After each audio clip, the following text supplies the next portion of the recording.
जय हिंद दोस्तों आज हम यहाँ पर पढ़ेंगे राज्यपाल। किसी भी स्टेट में कोई राज्यपाल होता है वो कैसे बनता है, किस तरीके से बनता है और उससे जुड़े हुए जितने भी प्रावधान हैं वो किस किस आर्टिकल में दिए गए हैं और कौन कौन सा आर्टिकल या अनुच्छेद एग्जाम की दृष्टि से काफी इंपॉर्टेंट है। ठीक है, यदि दोस्तों आप एमपीपीएससी, पटवारी या किसी भी एग्जाम की तैयारी कर रहे हो तो राज्यपाल जो है ये टॉपिक बहुत इंपॉर्टेंट हो जाता है। ठीक है, तो यहाँ पर इस टॉपिक को बहुत ध्यान से देखना है और समझना है, समझने की कोशिश करना है। हर एक फैक्ट को देखेंगे, हर एक पॉइंट को समझेंगे और एक एक पॉइंट यहाँ पर डिस्कस करेंगे। ठीक है, तो दोस्तों यहाँ पर आइए और स्टार्ट करते हैं राज्यपाल। तो सबसे पहले बात कर ले राज्यपाल वास्तव में होता क्या है। ठीक है, राज्यपाल को इंग्लिश में क्या कहते हैं? तो राज्यपाल को इंग्लिश में गवर्नर कहते हैं। ठीक है, और हिंदी में राज्यपाल। तो यहाँ पर कई स्टूडेंट गवर्नर और राज्यपाल को अलग अलग समझ लेते हैं। ठीक है, कभी गवर्नर बोला तो उनको ऐसा लगता है शायद राज्यपाल नहीं कुछ और होगा, जबकि इंग्लिश में गवर्नर और हिंदी में राज्यपाल कहते हैं। ठीक है, अब बात करते हैं यहाँ पर ये अनुच्छेद की। तो अनुच्छेद को आर्टिकल इंग्लिश में कहते हैं। ठीक है, और हिंदी में क्या है? अनुच्छेद है। तो कभी भी मान लो से मैं आपको ये बोलूं कि आर्टिकल 152 या 152 तो कंफ्यूज नहीं होना है, आर्टिकल मतलब अनुच्छेद ही होता है। ठीक है, तो जो राज्यपाल का सारा वर्णन है, पूरा उल्लेख है, सारी शक्तियां हैं, जितने भी प्रावधान दिए हैं वो आर्टिकल 152 से 167 तक दिए गए हैं। ठीक है, तो दोस्तों इस तरीके से यहाँ पर हम स्टार्ट करते हैं और ये जो आर्टिकल है इसको बहुत अच्छी तरीके से याद रखना है कि राज्यपाल का जो सारा वर्णन है, विस्तृत उल्लेख है, ये किन आर्टिकलों के मध्य में दिया गया है। तो आर्टिकल या अनुच्छेद 152 से 167 तक। ठीक है, अब 168 के बाद में 168 से आगे स्टार्ट करेंगे तो वो नेक्स्ट वीडियो में देखेंगे पूरा डिटेल में, लेकिन यहाँ पर हम देखेंगे क्या? राज्यपाल के बारे में केवल। ठीक है, अब राज्यपाल की भूमिका राज्य में किस तरीके से होती है? तो जिस तरीके से केंद्र में राष्ट्रपति की भूमिका होती है, ठीक उसी ही तरीके से राज्य में राज्यपाल की भूमिका होती है। ठीक है, तो बहुत इंपॉर्टेंट फैक्ट है कि यहाँ पर राज्यपाल जो होता है वो राज्य में मतलब स्टेट लेवल पे संवैधानिक प्रमुख होता है। ठीक है, राज्य में संवैधानिक प्रमुख कौन होता है? तो वो होते हैं राज्यपाल। आपने देखा होगा जहां जहां पर राज्यपाल जाते हैं, कहीं भी राज्यपाल का दौरा होता है तो वहां पर एक दो दिन पहले से या 4-5 दिन पहले से ही वहां पे इतनी अच्छी तरीके से तैयारी करते हैं कि जो रोड है पूरा साफ कर लेते हैं, रोड अच्छे खासे बना देते हैं। मान लो टूट फूट कहीं है रोड में तो उसकी मरम्मत कर देते हैं। ठीक है, कोई गार्डन वगैरह है तो उसको सही तरीके से वहां पे पेड़ पौधे मान लो नहीं भी लगे हैं तो दूसरे लाके लगा देते हैं। ठीक, तो इस तरीके से ये पूरा होता है। क्यों? क्योंकि ये राज्य का प्रमुख होता है राज्यपाल, और कहीं भी प्रमुख जाएगा तो वहां पर उसकी पहले से ही वहां पर सारी सुविधाएं कंप्लीट कर दी जाएगी। क्यों? क्योंकि मान लो से वो राज्यपाल वहां पे किसी स्थान पे गए और वहां पर कुछ कमियां दिखी तो सबसे पहले वहां के जो भी मंत्रीगण होंगे, विधायक होंगे, सांसद होंगे या फिर वहां के जो कलेक्टर होंगे, उन्हीं पे सबसे पहले उनको वो बोलेंगे कुछ भी। ठीक है, तो इस तरीके से यहाँ पर देख सकते हैं कि जो राज्यपाल है या गवर्नर है ये राज्य का प्रमुख होता है, सबसे प्रथम व्यक्ति माना जाता है। ठीक है, तो अब यहाँ पर स्टार्ट करते हैं अनुच्छेद को। एक एक अनुच्छेद के बारे में पूरा डिटेल में देखेंगे और पढ़ेंगे पूरा। ठीक है, तो दोस्तों यहाँ पर एक बात का हमेशा ध्यान रखना है, यदि खुद के सपने खुद को ही पूरा करना होता है, इसमें न तो कोई हालात आपके साथ देंगे न ही कोई लोग, तो खुद पे थोड़ा सा विश्वास रखना है और मेहनत करते जाना है, आगे बढ़ते जाना है। ठीक है, तो आइए अनुच्छेद को देख लेते हैं यहाँ पर। और अनुच्छेद 152 बात करते हैं, अनुच्छेद 152 की। तो 152 अनुच्छेद क्या कहता है? अनुच्छेद 152 ये कहता है कि राज्यपाल का जो पद है ये पद किस तरीके से होगा, इसकी संरचना क्या होगी और किन किन कंडीशन को ये फॉलो करेगा। राइट, मतलब सिंपल एक ही वर्ड में बोले तो अनुच्छेद 52 में राज्यपाल के पद का वर्णन किया गया है, उसको परिभाषित किया गया है। ठीक है, तो यहाँ पर लिख ले राज्यपाल के पद का या पद की परिभाषा दी गई है। परिभाषा दी है। ठीक है, तो इस तरीके से यहाँ पर इसको देखना है कि अनुच्छेद 152 में क्या दिया है, तो राज्यपाल का पद है, इस पद को परिभाषित किया गया है। राइट, यहाँ पर यह नहीं बोला है कि यहाँ पर एक राज्यपाल होगा या फिर होगा, उस पद को परिभाषित किया है केवल। ठीक है, इतना याद रखना है। अनुच्छेद 152 में पद को परिभाषित किया है, कौन से पद को, राज्यपाल के पद को यहाँ पर परिभाषित किया गया है। राइट, तो इस तरीके से यहाँ पे अनुच्छेद 52 कंप्लीट होता है यहाँ पर, और उसके बाद फिर बढ़ते सबसे ज्यादा इंपोर्टेंट फैक्ट और सबसे ज्यादा इंपोर्टेंट अनुच्छेद के बारे में। तो ये है अनुच्छेद 153। अनुच्छेद 153 क्या कहता है? अब यहाँ पर ये राज्यपाल का प्रावधान करता है। यहाँ पर ये कहता है अनुच्छेद 153, प्रत्येक राज्य में एक राज्यपाल होगा। सिंपल एक ही लाइन याद रखना है यहाँ पर, प्रत्येक राज्य में एक राज्यपाल होगा, प्रत्येक। तो इस तरीके से यहाँ पर राज्यपाल का प्रावधान कौन करता है, तो ये अनुच्छेद 153 करता है, या आर्टिकल 153 ये कहता है कि प्रत्येक राज्य में एक राज्यपाल होगा। ठीक है, क्यों? क्योंकि हर एक राज्य में राज्य का प्रमुख होना जरूरी है। ठीक है, हर एक राज्य में उसके जो विकास संबंधी जितने कानून बनते हैं उनकी देखरेख के लिए होना बहुत जरूरी है किसी न किसी व्यक्ति का, या उन कानून को पारित करने का काम कौन करता है, उनको परमिशन देने का काम कौन करता है, तो उसके लिए प्रमुख के रूप में कौन होगा, तो प्रत्येक राज्य में एक राज्यपाल होगा जो ये सारे काम करेगा। ठीक है, जिस तरीके से संसद कानून बनाती है, ठीक है, जो राज्यसभा लोकसभा में पारित होते हैं और लास्ट में परमिशन देने का काम कौन करता है, तो ये करते हैं राष्ट्रपति। राष्ट्रपति का साइन जिस दिन हो जाता है किसी विधेयक के ऊपर, तो वो फिर कानून में कन्वर्ट हो जाता है। ठीक है, वो कानून बन जाता है। फिर जब तक राष्ट्रपति का साइन नहीं होता है उस बिल पर, तब तक वो किसी भी प्रकार का कोई कानून नहीं है, सिर्फ एक लेटर बन के ही रह जाता है। ठीक है, और टाइम मानो काफी टाइम तक नहीं हुआ, 6 सप्ताह तक मानो फिर नहीं हुआ, तो फिर वो समाप्त भी हो जाता है। आगे जैसे जैसे आगे बढ़ेंगे पूरा डिटेल में हम बात करेंगे उसके बारे में। ठीक है, लेकिन अभी केवल आर्टिकल 53 मतलब अनुच्छेद 153 के बारे में आपको बहुत अच्छी तरीके से याद रखना है। अब यहाँ पर बात करें, ये तो राज्यपाल के पद के लिए बात कर रहे हैं। ठीक है, अनुच्छेद 153 प्रत्येक राज्य में एक राज्यपाल होगा ये कहता है, लेकिन वही अपन केंद्र लेवल पे बात करें और राष्ट्रपति की बात करें, तो राष्ट्रपति के लिए कौन सा अनुच्छेद है जो ये कहता है कि राष्ट्र का एक प्रमुख होगा जिसे हम राष्ट्रपति कहते हैं, या फिर राष्ट्रपति का प्रावधान किस अनुच्छेद में दिया गया है, तो वहां पर आ जाता है यहाँ राष्ट्रपति की बात करें। ठीक है, तो प्रेसिडेंट या राष्ट्रपति देख ले एक बार अनुच्छेद राष्ट्रपति, और राष्ट्रपति के जरिए इसके लिए जो अनुच्छेद दिया है ये 52। ठीक है, अनुच्छेद कौन सा दिया है, 52 दिया है। राइट, तो इस तरीके से यहाँ पर थोड़ा सा कंपैरिजन करके किसी भी स्टडी को करेंगे तो बहुत आसान हो जाएगा याद रखना। राइट, तो इस तरीके से यहाँ पर 153 में कौन है, तो ये है राज्यपाल। ठीक है, राज्यपाल, और केवल 52 में कौन है, तो ये है केंद्र में राष्ट्रपति। ठीक है, ये अनुच्छेद है और ये भी अनुच्छेद है। अनुच्छेद 153 राज्यपाल, 52 राष्ट्रपति। राइट, तो ये कंप्लीट हुआ होगा। ठीक, कोई दिक्कत नहीं होगी। अब थोड़ा सा आगे बढ़े और देखते हैं यहाँ पर ये जो राज्यपाल हैं, जब राज्यपाल एक राज्य में होगा तो उसी कंडीशन में 7वें संविधान संशोधन 1956 के तहत एक प्रावधान जोड़ा गया या एक प्रावधान लिखा गया। ठीक है, और उसमें यह बताया 7वें संविधान संशोधन 1956 के द्वारा ये कहा गया कि एक ही व्यक्ति, क्या है, एक ही व्यक्ति एक से अधिक राज्यों का राज्यपाल हो सकता है।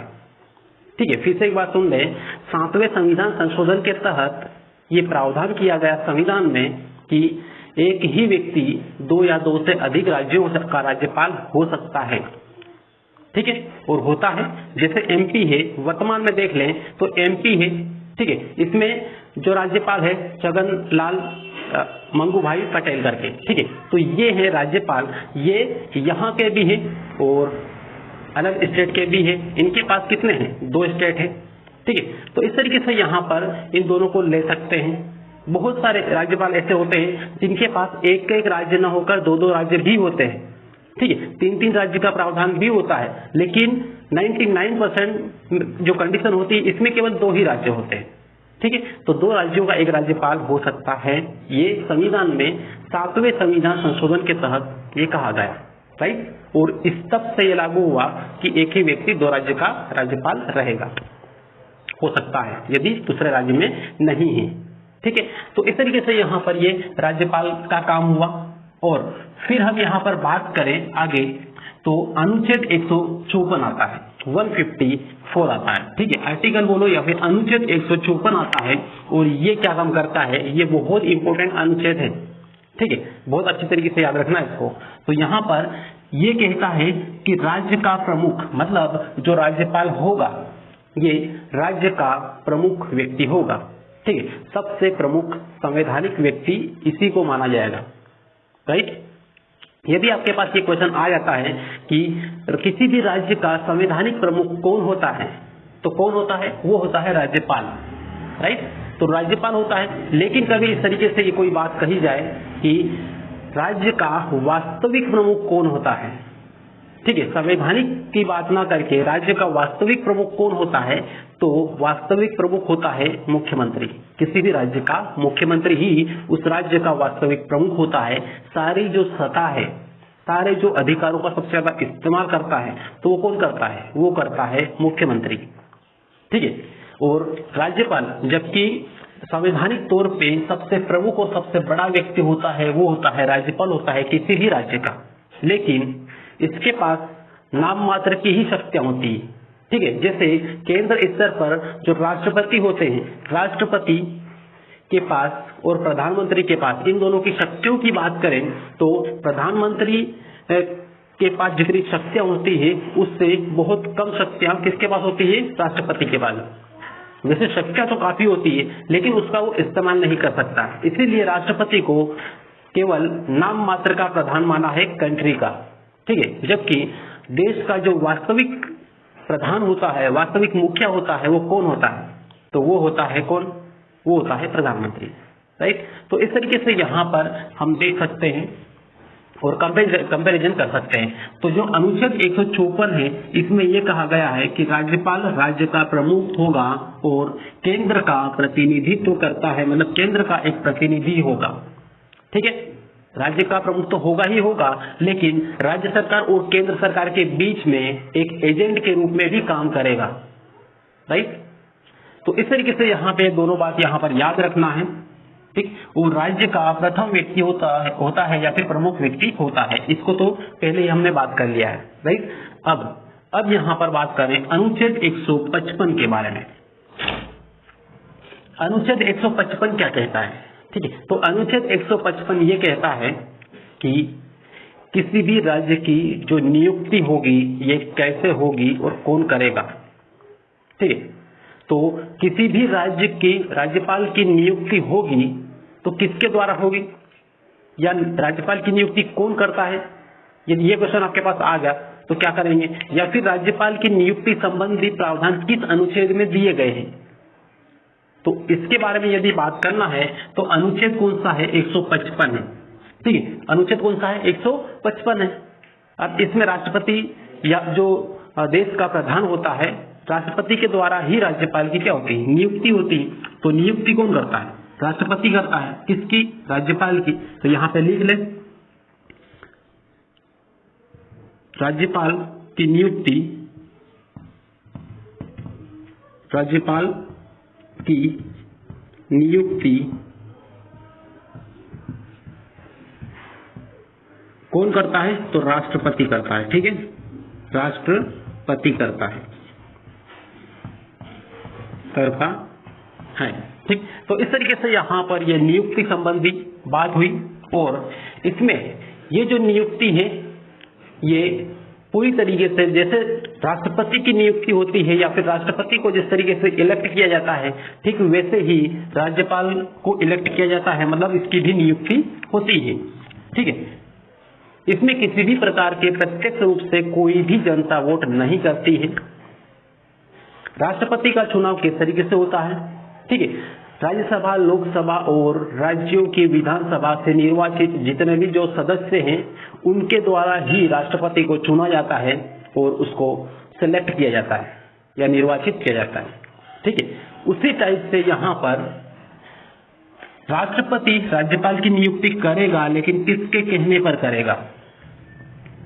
ठीक है, तो यहाँ पर जो नियुक्ति होगी वो जो भी इससे की विधानसभा है, विधानसभा के सदस्यों के मत अनुसार, उनके विचार के अनुसार या उनकी इच्छा अनुसार ही अधिकतर ये होता है नियुक्ति। ठीक है, और मंत्री परिषद के जितने भी मंत्रीगण हैं वो ही इनको चुनते हैं। ठीक है, और फिर ये जो राज्यपाल होते हैं ये उस मंत्री परिषद मतलब मुख्यमंत्री और उनके आसपास के उसके जितने भी मंत्रीगण हैं उसको क्या बोलेंगे? मंत्री परिषद बोलेंगे। ठीक है, तो मंत्री परिषद के आधार पर ही समस्त कार्यों को संचालित करता है, अपने हिसाब से कुछ नहीं करता है। ठीक है, हाँ, इनकी कुछ स्वविवेक की शक्तियां है लेकिन उनका इस्तेमाल बहुत कम करता है। अधिकतर मंत्री परिषद के कहने पर ही काम होता है। ठीक है, तो इस तरीके से जैसे राष्ट्रपति अधिकतर वही काम करेंगे जो प्रधानमंत्री या मंत्री परिषद जो भी काम उनको देंगे या फिर जो भी बिल उनको देंगे उनको वो पास करेंगे। क्यों? क्योंकि उसी मंत्री परिषद के द्वारा ही वो राष्ट्रपति बनते हैं और राज्य में मंत्री परिषद जो होती है, मुख्यमंत्री और उनकी जो परिषद होती है उनके द्वारा ही राज्यपाल का चुनाव होता है। ठीक है, तो किसका कहना मानेंगे? जिसके द्वारा वो चुने गए हैं। ठीक, तो इस तरीके से यहाँ पर ये राष्ट्रपति के निर्वाचन संबंधी बात हुई। सबसे ज्यादा इंपॉर्टेंट ये है कि इनकी नियुक्ति कौन करता है? तो ये करता है राष्ट्रपति करता है, राइट। ये अब इसके बाद में आगे बढ़ते हैं और देखते हैं अनुच्छेद 156 156 अब ये क्या कहता है? अनुच्छेद 156 क्या कहता है? ये बात करता है कार्यकाल की। किसकी? कार्यकाल कि कोई भी व्यक्ति जो राज्यपाल बनेगा वो कितने समय के लिए बनेगा। ठीक है, और किस प्रकार से बनेगा। तो यहाँ पर इनका जो कार्यकाल होता है ये होता है 5 वर्ष का। ठीक है, किसी भी राज्यपाल का कार्यकाल होता है वो कितना होता है? अनुच्छेद 156 के तहत 5 वर्ष का होता है। और ये जो राज्यपाल होते हैं ये राष्ट्रपति के प्रसाद पर्यंत होते हैं। ठीक है, राष्ट्रपति के प्रसाद पर्यंत का मतलब क्या होता है इसको समझ लें थोड़ा सा। राष्ट्रपति के प्रसाद पर्यंत का मतलब ये होता है कि जो राज्यपाल होते हैं इनके जितने भी वेतन भत्ते होते हैं, इनको कितना वेतन मिलेगा, कितने भत्ते मिलेंगे, क्या सुविधा मिलेगी, ये सब डिसाइड कौन करता है? ये करता है राष्ट्रपति। कौन करता है? राष्ट्रपति। मतलब राष्ट्रपति की इच्छा अनुसार ही वो रहता है। ठीक है, यदि राष्ट्रपति इसका चुनाव करता है तो राष्ट्रपति इनको हटा भी सकता है। ठीक है, मतलब इनके जो पद की मतलब राज्यपाल के पद की सुरक्षा की बात करें तो कोई बहुत ज्यादा नहीं है, इनको कभी भी हटाया जा सकता है। ठीक है, तो इस तरीके से यहाँ पर ये इनका कार्यकाल है और इतना याद रखना है कि राष्ट्रपति के प्रसाद पर्यंत ही रहता है। इनके जो वेतन भत्ते सारा निर्धारण होता है वो किसके द्वारा किया जाता है? तो ये राष्ट्रपति के द्वारा होता है, राइट। तो इस तरीके से ये हुआ है। अब फिर बात करते हैं यहाँ पर इनके जो वेतन भत्ते होते हैं। ठीक है, वेतन भत्तों का निर्धारण तो राष्ट्रपति करते हैं, लेकिन इनको जो वेतन मिलता है वो कहाँ से मिलता है, कैसे मिलता है? तो आपने यहाँ पर पढ़ा होगा अनुच्छेद 266 ठीक है, और इसमें क्या है 266 में भी संचित निधि है। ठीक है, संचित निधि। तो राज्यपाल के जो वेतन भत्ते होते हैं वो वेतन भत्ते किस पर भारित होते हैं? तो ये संचित निधि के ऊपर भारित होते हैं। ठीक है, किसके ऊपर? संचित निधि पर। इसमें जितने भी प्रकार के राज्य के जितने भी समस्त जो टैक्स होते हैं, जनता का जो पैसा वगैरह से की टैक्स के रूप में लेते हैं, वो सारे और भी बहुत सारे इनकम के स्रोत होते हैं। उनके थ्रू जो भी इनकम आती है वो संचित निधि में जमा होती है और इसी निधि से इनको पेमेंट मिलती है। किसको? राज्यपाल को। किस अनुच्छेद के तहत? तो 266 अनुच्छेद के तहत, राइट। तो इस तरीके से यहाँ पर ध्यान रखना है इसको, 266 अनुच्छेद को भी और संचित निधि को भी, राइट। अब इसके बाद में फिर आगे बढ़े और फिर देखते हैं यहाँ पर है अनुच्छेद 157 और 158। ठीक है, 157 और 158 इसमें क्या कहा गया है? तो इसमें यह कहा गया है कि कोई भी व्यक्ति जो राष्ट्रपति बनेगा उसकी योग्यता क्या होगी, ठीक है, उसकी अर्हताएं क्या होगी या उसकी निर्भरताएं क्या होगी। ठीक, किसी भी फॉर्म में आपको क्वेश्चन दे सकता है। तो कोई भी व्यक्ति जो राष्ट्रपति बनेगा उसके लिए सबसे फर्स्ट और सबसे इंपॉर्टेंट जो योग्यता है वो ये है कि वो पहले इंडियन होना बहुत जरूरी है। ठीक है, भारतीय होना बहुत जरूरी है। और दूसरा, जो भी व्यक्ति राज्यपाल बनेगा वो कम से कम 35 वर्ष की उम्र पूरी कर चुका हो, मतलब 35 वर्ष से अधिक उनकी उम्र हो। ठीक है, 2 पॉइंट हुआ। और अगला ये है कि जो भी व्यक्ति राज्यपाल बनेगा वो किसी भी लाभ के पद पर ना हो, किसी भी लाभ के पद पर ना हो। राइट, तो तीसरा पॉइंट हुआ। और उसके बाद में एक और पॉइंट इसमें है जो बहुत इंपॉर्टेंट है, जिस भी व्यक्ति को राज्यपाल बनाया जाएगा या फिर जो भी व्यक्ति राज्यपाल बनेगा वो व्यक्ति विधानसभा या फिर विधानमंडल इनका किसी भी प्रकार से कोई सदस्य ना हो। तो इस तरीके से के व्यक्ति को यहाँ पर क्या बनाया जाएगा? राज्यपाल या गवर्नर बना दिया जाएगा। ठीक है, तो इस तरीके से यहाँ पर अर्हताएं हैं। उम्र यहाँ पर दी है किसकी? उम्र है 35 वर्ष कंप्लीट। ठीक है, 35 वर्ष इसने पूरी कर ली हो। और दूसरा क्या है कि वह एक भारतीय हो, भारतीय इंडियन हो। ठीक है, और किसी भी लाभ के पद पर ना हो, लाभ का पद, लाभ पद इसके ऊपर ना हो। तो इस तरीके से जो भी व्यक्ति ये योग्यताएं पूरी करता है उसे राष्ट्रपति या राज्यपाल बना दिया जाएगा।